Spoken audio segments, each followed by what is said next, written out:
If everyone had empathy, the world would be a lot better. The world would be definitely a better place.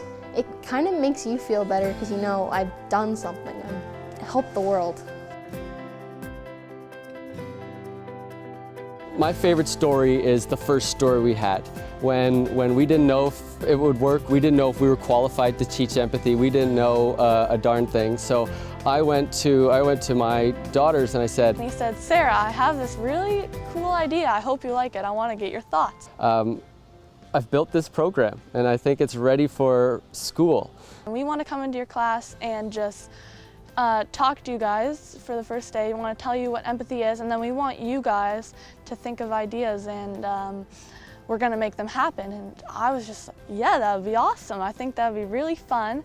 That'd be so cool to experience that, making our ideas happen, because we're kids. We don't make a lot of stuff happen. That's usually the adults. So. And they decided that, you know, we have a lot of empathy for sick children. We see people and our cousins and our brothers and sisters getting treatment at the IWK and that kind of thing. How can we help?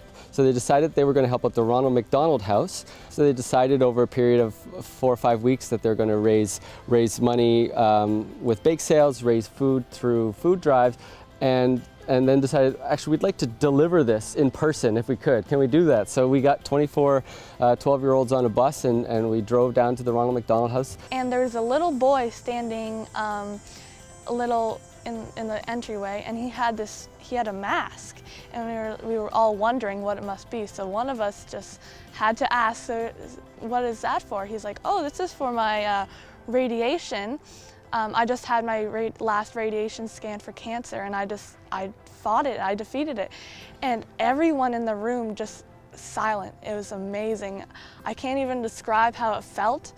It was just it was a great feeling to know that, and you're witnessing him right now. He just defeated cancer. Now, you know, there's kids in there, and some of them are wiping tears away, and they don't know why and what's going on. What are all these feelings? And you know, so we got a chance to reflect on that in the end and realize this is going to work. Like, if we can provide these experiences for our youth, this will work. Empathy will stick. That was proof that we were on the right track.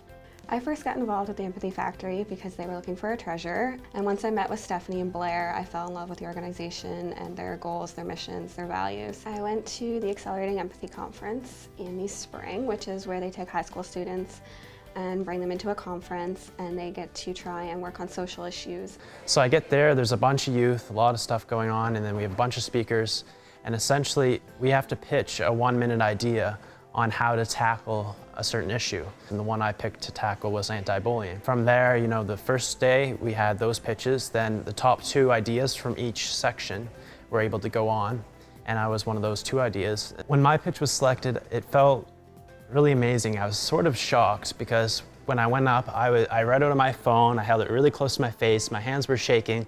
This is my first time ever performing poetry. In that moment, I was so nervous and I was shaking, and I was like, oh, nobody probably even heard what I said. And then I sat down and people are like coming up to me and saying, wow, that was really powerful. And my friends are like, that's an awesome idea and you presented it so well. And every time I performed since then, whether it was when I ran for president and I did a poetry speech for that, I felt that same thing. And it's because of the Empathy Factory that I was able to build that confidence to keep doing that and keep performing. Accelerating Empathy kind of showed me that there's a lot of people that want to make a difference in the world. It's really enabled me to express myself in ways I would never have been able to do before.